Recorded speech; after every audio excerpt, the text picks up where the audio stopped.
Hello, folks. Thank you for joining us again for an exciting 4th of July week. But today we're doing one, and tomorrow we skip because of his America. birthday, right? America's birthday. And so we're going to celebrate tomorrow. But today we still YOMO as normal. So today we're on Reflection 272.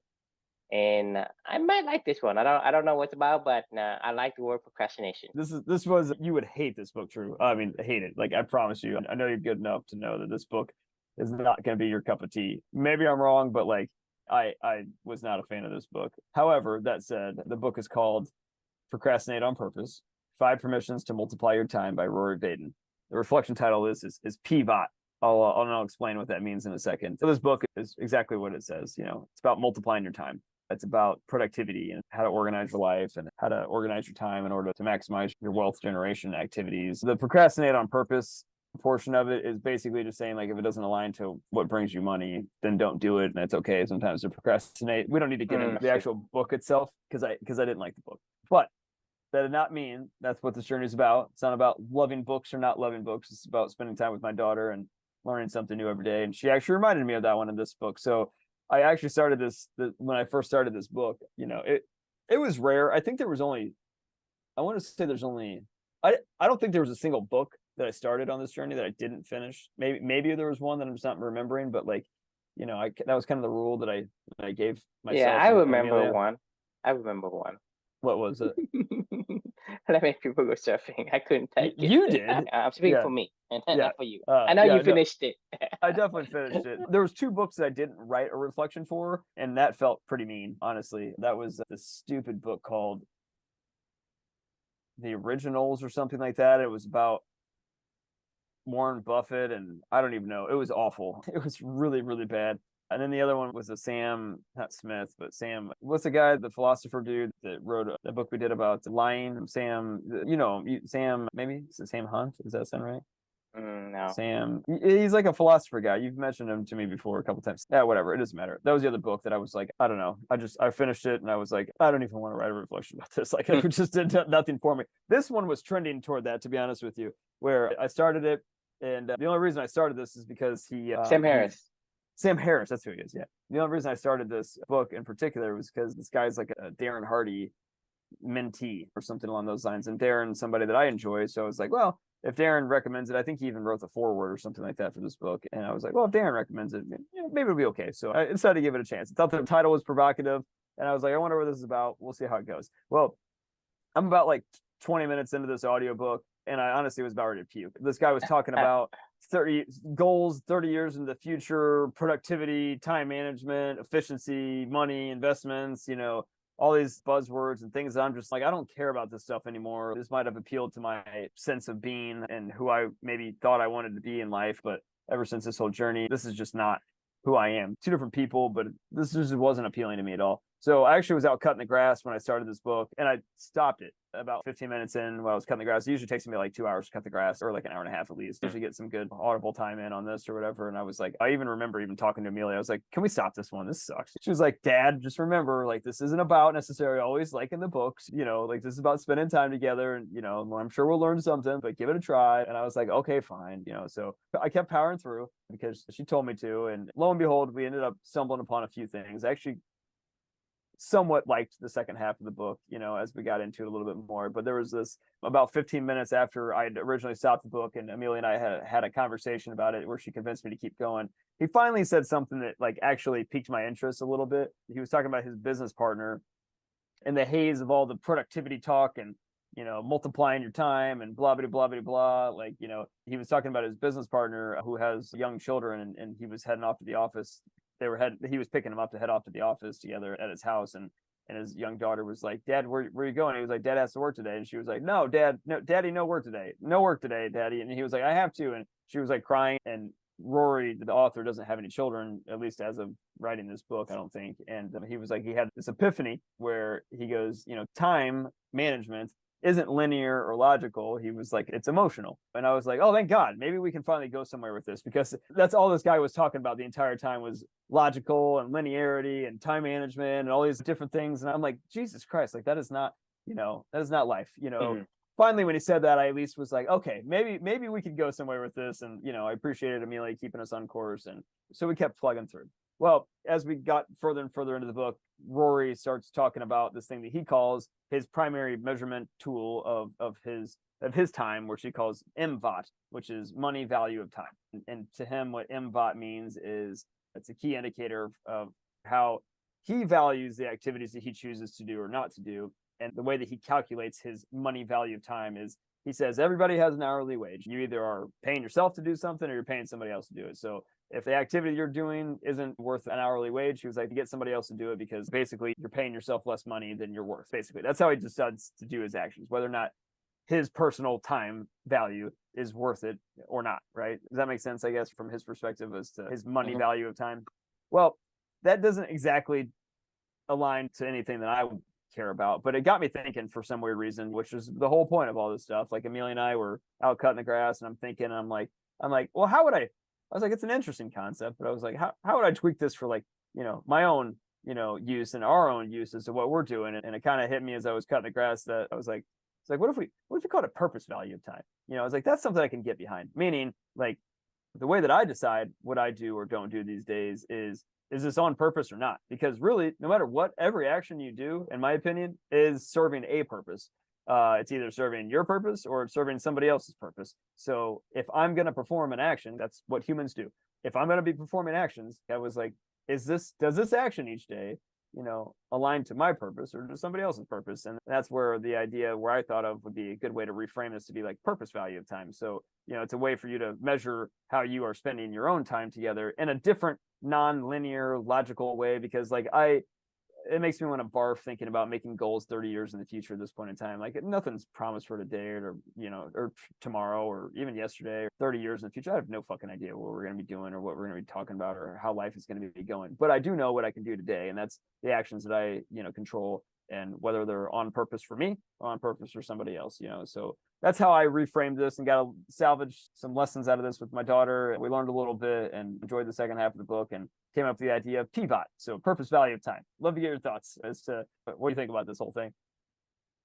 I mean, I agree. It's just that I think this is more of a more technical explanations of what we mean when we say prioritize your values. Like you say, hey, you have an hour today. Do you want to go run or you want to play tennis? Right? Well, which one you like more? You have a cake or a brownie? Which one you like more? Just eat them. I say, just pick the one you want, because hey, if you can only squeeze in one, right? A chocolate cake or vanilla cake, right? Which one you want more? Right. I mean, to me, that's essentially the technical explanation of what the book's trying to say. And so, I mean, I don't think that's anything that we need to elaborate on. It It's because is. I think it's making it more complicated than it needs to be. Right. I agree. It shouldn't, because like you can ask me, hey, True, can you do this or can you do something like whatever is your most important value, as long as you know your values. Right. This thing becomes natural. You know what is valuable to you, right? The only time when you have to go through this formula is you did not decide what it is important to you. For me, like the purpose value is instinctively understood. Maybe you don't understand what money is about or which money is better than other money. Is money. You want to optimize and maximize the amount of money per second or per hour, whatever it is. So basically, to me, it's very logical because I'm a logical guy. So to me, it's very logical. I don't think anything new about this formula, but I think making this formula is actually making it more complicated than it needs to be.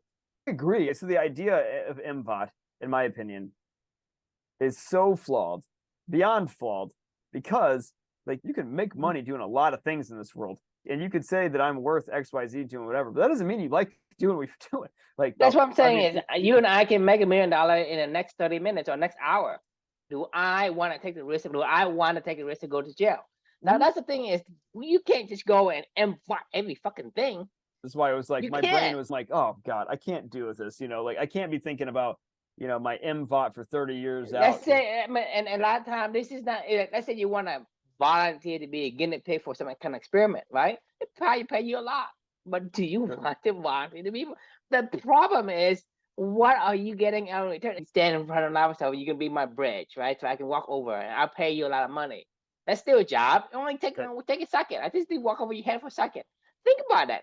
The thing is, the MVOT in that case makes no sense.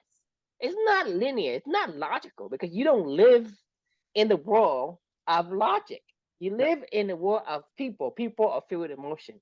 We live in a wicked environment versus the kind of environment we're talking about, which our world is Money. not measure this wicked environment, this complex dynamic environment, right? It doesn't even make sense. If you understand the two different environments that you're not talking about, the kind environment and the wicked environment, dynamic environment, then you know that doesn't make sense to go take a ruler from one world and use it to measure something else. Right. That's the biggest flaw I've seen. And so to me is like we try to be so linear. All these productivity experts and time management experts and whatever money management experts. It's almost like comical because with P.V.O.T, in my opinion, this is an invaluable time. I think that you and I would both agree that we invest in each night of our activities, not only just the time that we're talking to each other, but the time that for instance, that I spend prepping, reading this book and writing the reflection, whatever it may be, right? Like all that for me is highly valuable P.V.O.T, but I make zero money off of that. I'm not trying to make money off of it. If we do make money off it someday, fine, whatever. I mean, I don't but it really doesn't care, matter. But like, if you think about it, what am I doing with money? Nothing. What I'm doing is I am going to trade the money in right to do what you want to do. Make me feel good.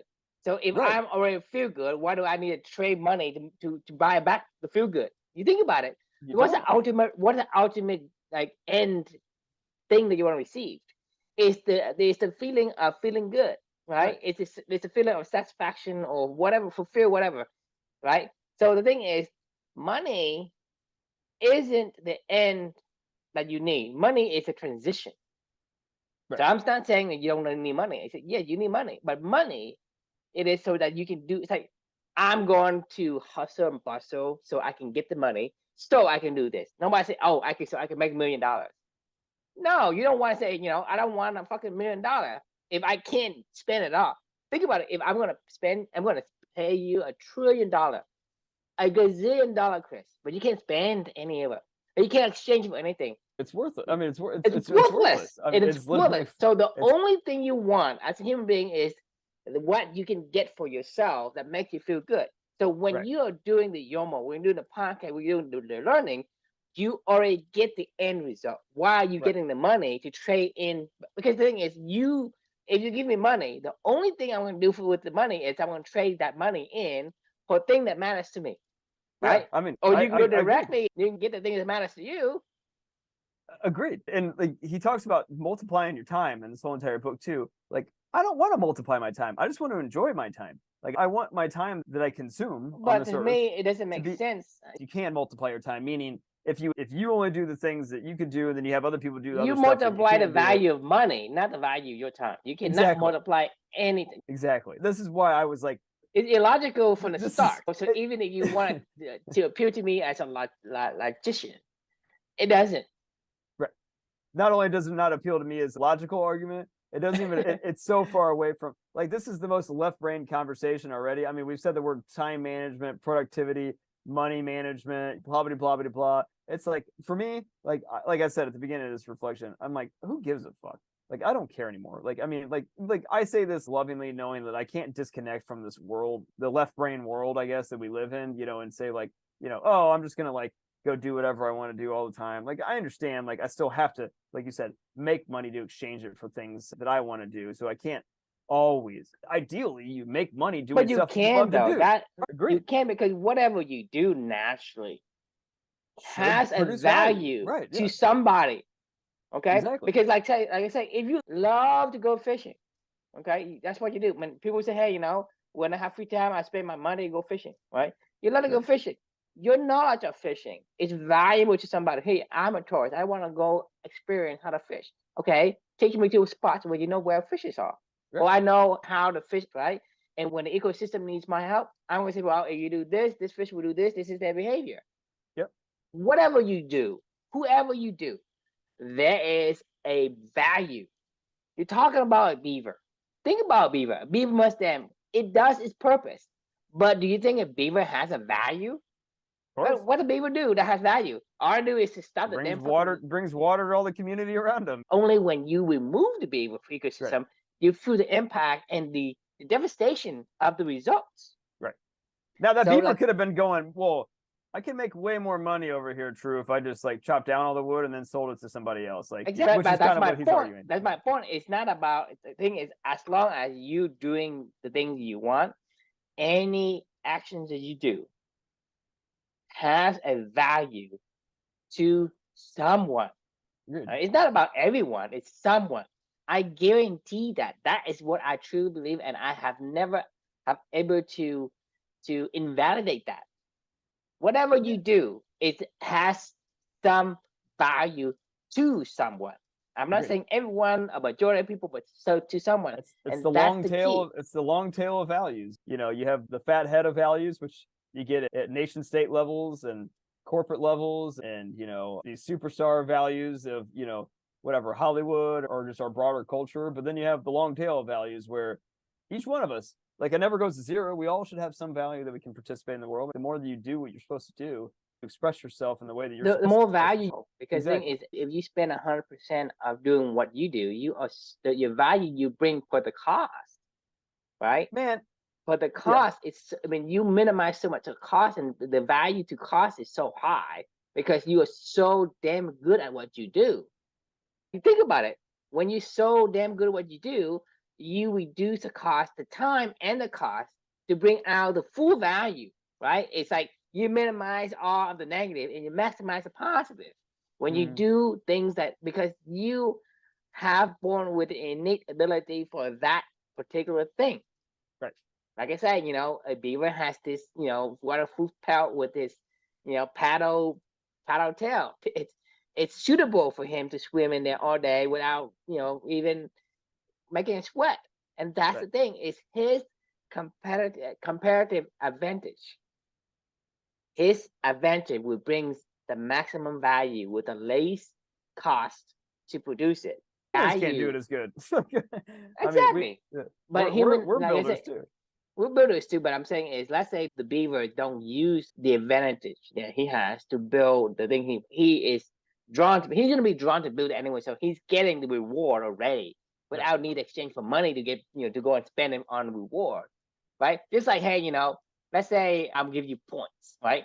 To you, points doesn't mean shit until you say, hey, I'm going to exchange the points. The points doesn't mean anything. The same as money. I mean, it's just another way of, But like the you thing said, is, exchanging value. But the thing is, if you end at the point, let's say you have frequent flyer miles, whatever, and you rack them all these points, but the points is the end. There's nothing else beyond points. Right. Would you want it? That's the thing. Is, no, I have a million points. That means I can fly something. I mean, you always thinking about the transition to the thing you want, not like, oh, right. I have a million points. That doesn't bring you joy. The thing you can get with the points is what brings you joy, don't you think? Right.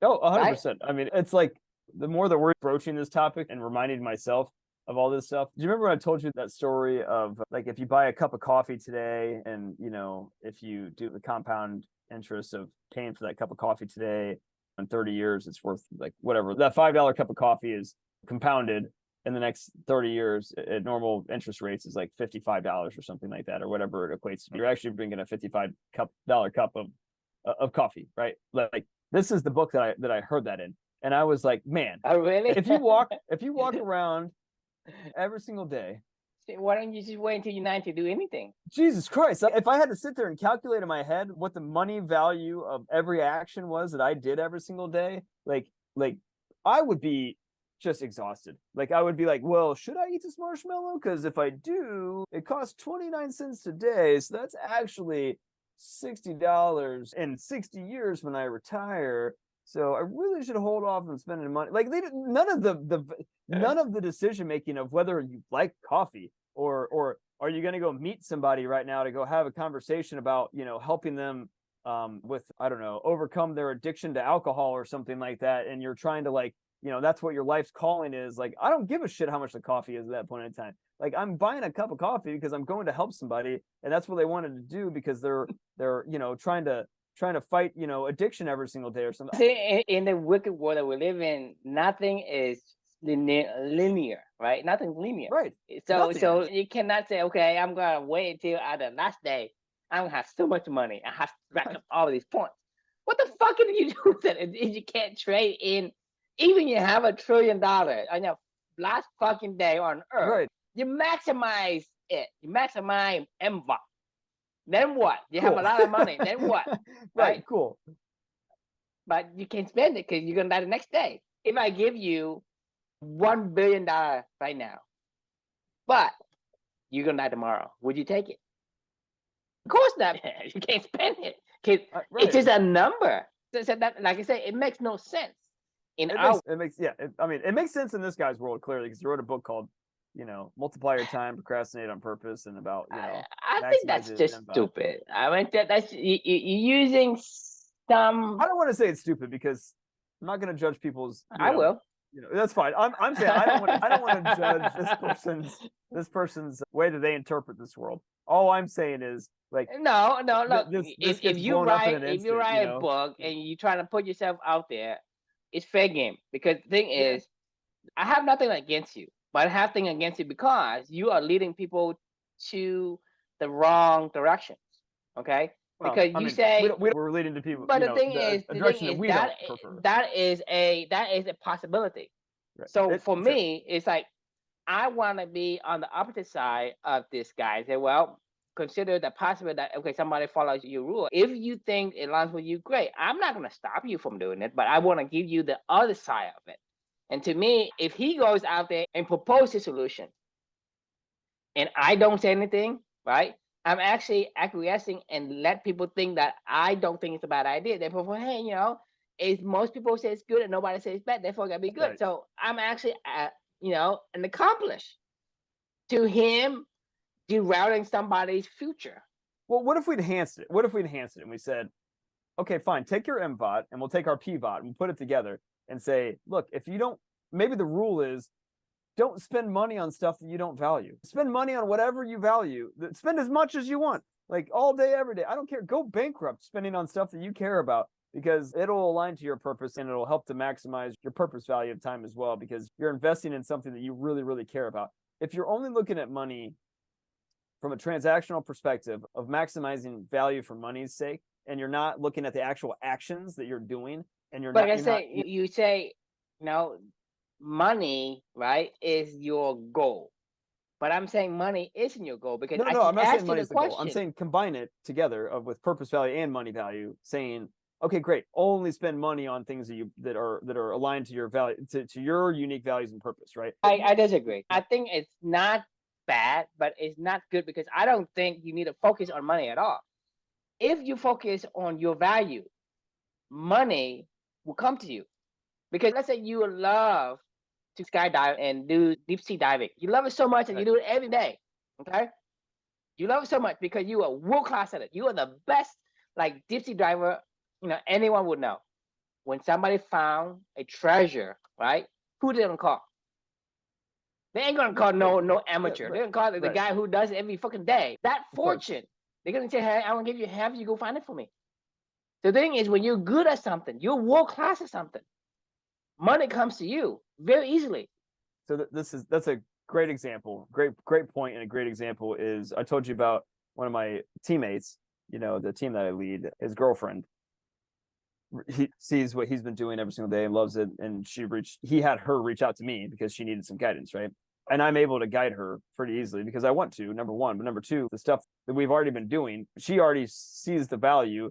She's like, help me. She would probably pay for it if I asked her to.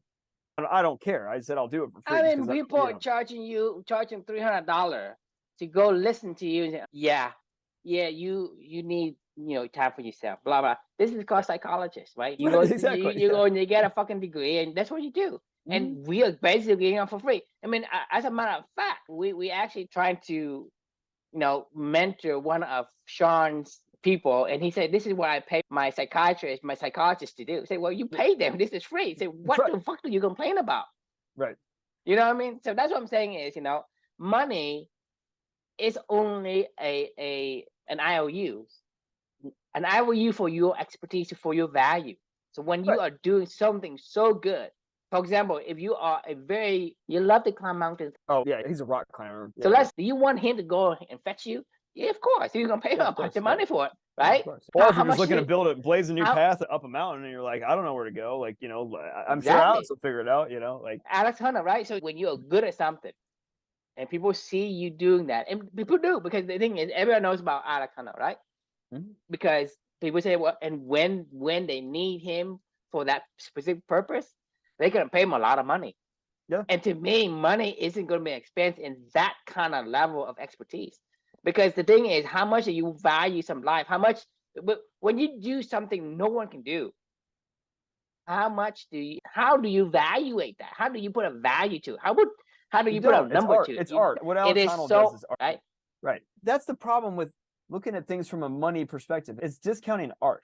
It's discounting people bringing to life their self, their unique core centers, and bringing that into this world. Because Alex gonna make every time he climbs the rocks. You're right. He's Yeah. negative.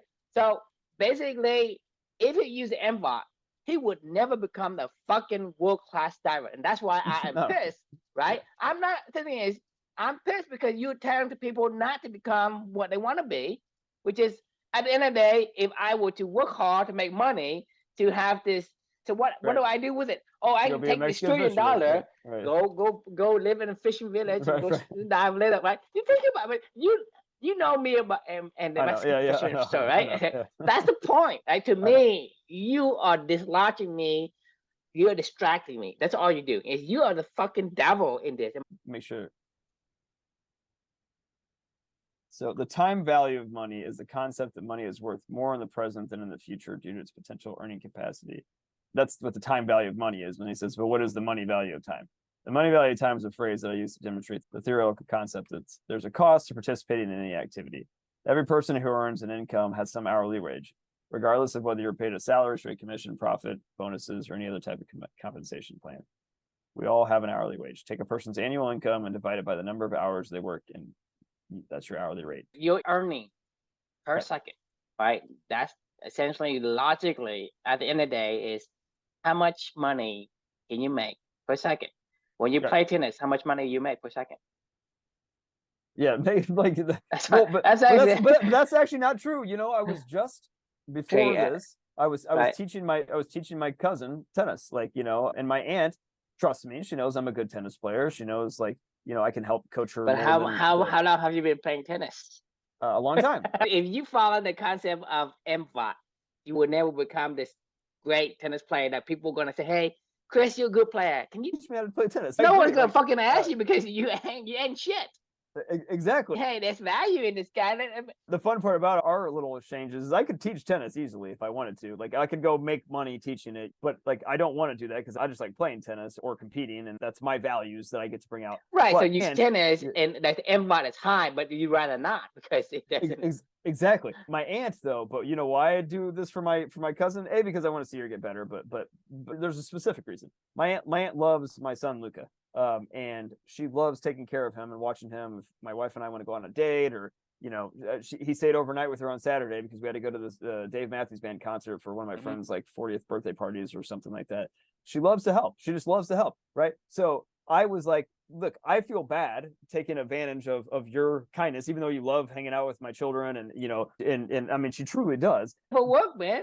But this is our value exchange. She spends a shitload of money for her daughter's private coaching, that I'm probably a better coach than those people. As a matter of fact, when I was working with my cousin for the past 2 years, she started playing more competitive matches. She's just graduated 8th grade. So she's finally playing more and more competitive matches. And with me coaching her, mentoring her, and helping to get her strategic mind going and doing a lot of stuff that we're doing, she won her first 2 tournaments that she played in. But when she gets on the court with me, and I'm like, you don't know how to play tennis. Nobody ever taught you how to play tennis. They just taught you how to hit shots, I'm like, that's not tennis. That's just how to hit shots. Like, anybody can look good, on the driving range. I know the words to the English language, but does not make me a fucking, prize English author. professor. Right. Yeah, exactly. Right? I can put out a sentence together. Whatever sentence you can put in, I can put out the same sentence. But why I'm not the fucking #1 best-selling author? Because I can't. So it's just like you saying is, yeah, you can teach the girl the mechanics, but then how to play tennis is an art. And you can't say, I'm gonna put the word together in a certain way. Anybody can make music, and they would say, hey, play this note, play that note. But for you to put together a symphony, require a maestro, right? Yep. That's what I'm saying is, to be a prize author, you need to command the word in a certain pattern, in a certain sequence. right? And MBOT would not get you there. No way in hell. MBOT will not get you there. Just like Right. for example, for me coding, like Right. for the most part, people say, hey, lines of code per whatever. The more lines of code, the better. For me, say the less the better. So the thing MBOT doesn't work here. My function, when you put input into it, it's gonna morph the thing into whatever it needs. So the thing is, you write more lines of code. I go there, like I can take like 3 pages of code and then I can slash it into one, right? And Yep. so the thing is, which is better, which is cleaner, which is more flexible and more versatile. The MBOT in our world does not work. It's not linear. It cannot be linear. It's not right brained at all. There is no such thing as MBOT in the right brain. If we're looking for balance, this is tipping the scales all the way to that end. If you really want to go the MBOT route or whatever, like this is not bringing in a balanced solution to life. I couldn't agree more with you. You understand why in the first 15 minutes I was like, oh God, I can't do this. I was like, Amelia, I'm trying. And she was like, just chill out. But I'm like, okay. The good news is the point of this journey has always been to learn, spend time with my daughter, get into that flow state, whatever. And that's fine because that's when I can feel her energy. I feel like I'm doing my purpose value. It doesn't matter what you read. It's about the conversation you have with your daughter. I think that makes it the purpose value of time is worth it. Right. But like I said, I'm very straightforward. If I don't like it, I don't like it. I'm not a people person. Right.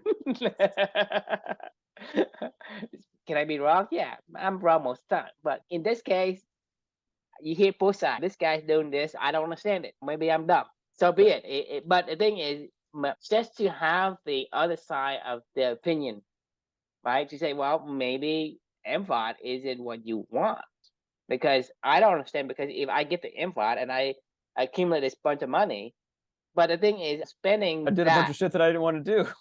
Yeah, that's why I say, the concept of rise, grind, and repeat doesn't, why am I doing it? Because if it's really valuable money-wise, I can bring money in other places where I really like it, right? Because then you think about it, like you're gonna spend the time doing some shit that you don't like, right? And it pays you some money, and then you're gonna spend some time doing things that you like, but then it also brings you money, and to me, the long tail of it is gonna actually bring you in more money.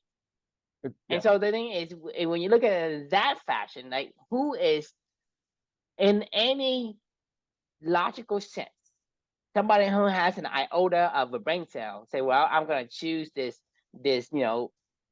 eating a frog and chasing the whatever and getting smaller amount of money than a guy who loves what he do and makes even more money. I mean, if you had a choice, even a monkey knows how to choose. Right. So to me, don't you think that's kind of stupid?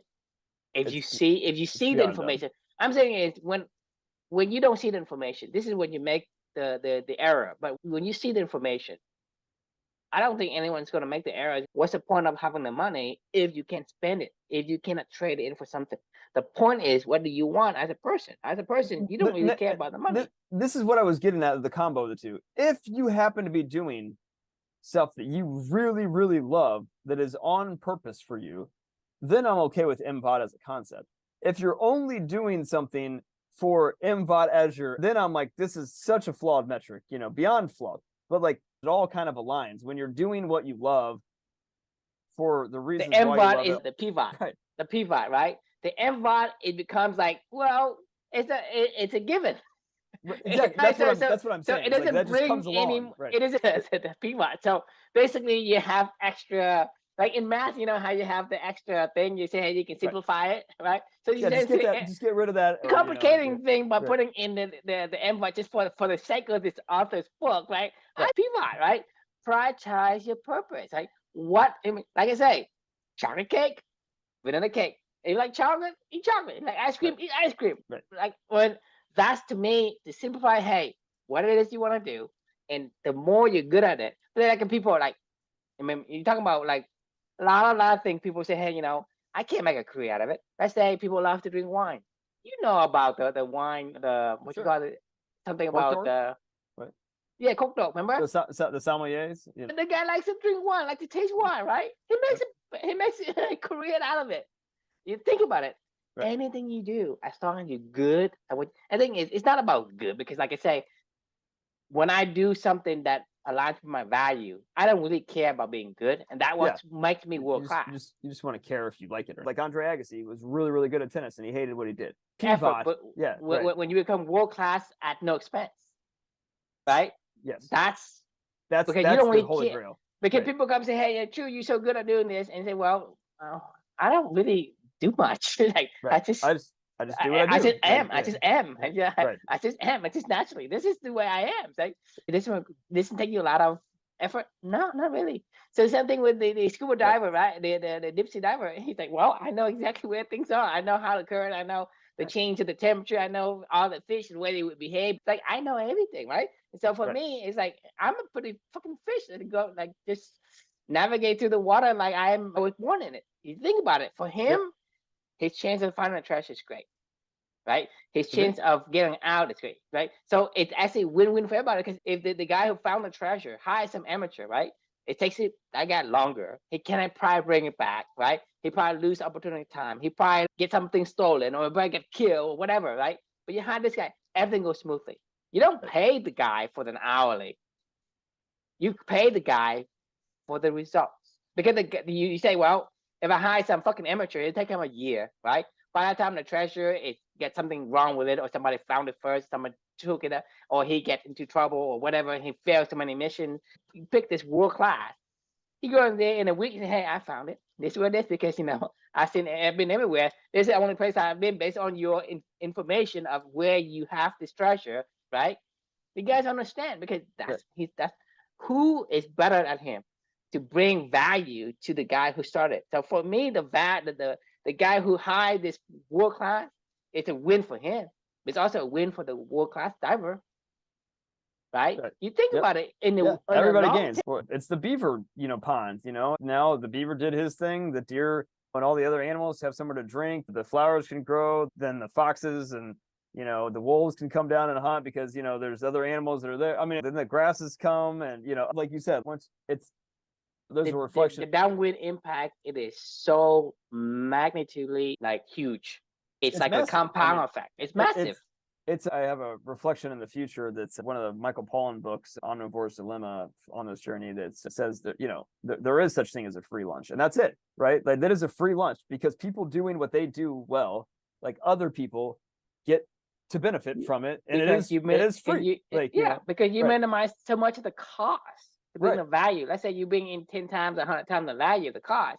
That means that you are actually generating something from a little thing. You kind leverage it. When you have 100x of something, the other result can be shared by other people. I don't need all this books and knowledge in my head anymore. I need to share it with other people. I need to mentor. Exactly. What's the point of having all this knowledge that Amelia and I have accrued if it was just shared between the two of us? I can sit there and have a conversation with her or anybody that we've ever mentored in this whole thing and be like, oh, you know what you should read? Just listening to them, be like, you should check out this book and this book and this book, or something along those lines. And then they come back and like, oh, wow. And then they have a conversation about it. And then they're interested and they're piqued. And, all of a sudden we continue to go on and on and on. And it's like I have this little library in my head right now of all these different experiences, my own memory palace where I can go pull from them to help people, otherwise what's the fucking point? But at the same time, I'm not saying I've read more books than anybody in this fucking world, but I mean, it's, between you and I and this journey, the stuff that we talked about, everything else, it's not about reading the number of books either. Learn from it. Exactly. I have a lot of lessons that I've learned, that I've lived, that I've explored, that you and I have talked about, that we do on this show, whatever, that I can then go deploy as I listen and try to help other people and be a guide to their journeys, right? This memory palace can be of very big value for a lot of people. That's why we do this podcast, right? It helps us and it helps other people at the same time, and it's also helping us to refine our own knowledge and helping us to understand more about what we want to do. But the amount of time that we've invested into all this stuff is immense. I honestly, sometimes it's hard for me to me, it's not investing. I'm spending it to consuming. Yeah. I'm consuming time because I'm actually trading in for what I want, right? Exactly. It brings me this positive feeling. To me, it's like I don't think it as, hey, I'm putting in some sacrifice. Right? No, you're inviting me to eat cake. It's like, okay.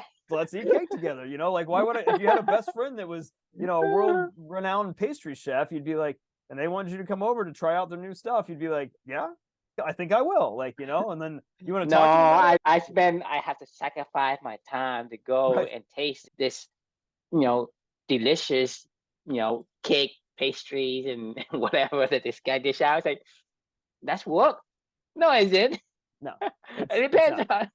That's what I'm saying is, I don't think about this as an investment, because investment signifies you have to put in some kind of sacrifice. And for Right. me, it's not a sacrifice. And so that There's no means that there's no risk. There's no that risk means involved. before I even realize that I'm still on the journey.